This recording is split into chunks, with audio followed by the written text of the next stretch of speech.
नक्की असेल आणि मला इथे विंदानुभव आणि त्यांची कविता सादर करण्याची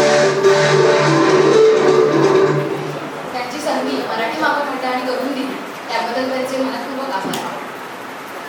देणाऱ्याने देत जावे, घेणाऱ्याने घेत जावे. देणाऱ्याने देत जावे,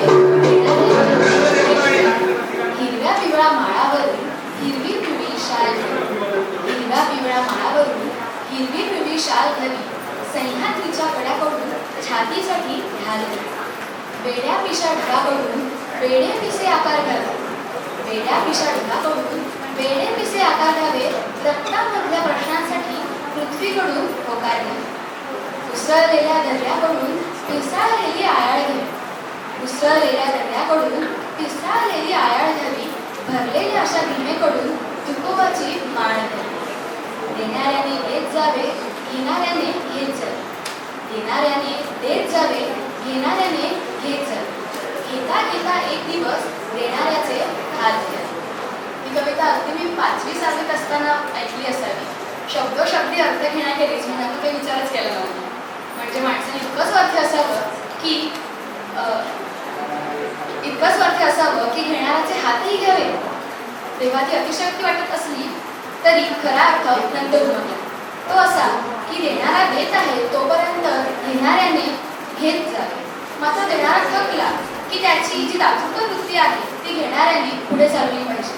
त्यावेळी घेण्यासाठी पुढे होणारे हात देण्यासाठी आखड ठेवता कामा नये. मला माझ्या बालपणी विंदांना बघण्याचा योग आला. हा योग म्हणजे भाग्ययोगच म्हणावा. 8-9 वर्षांची असेल तेव्हा मला फारसं आठवत नाही.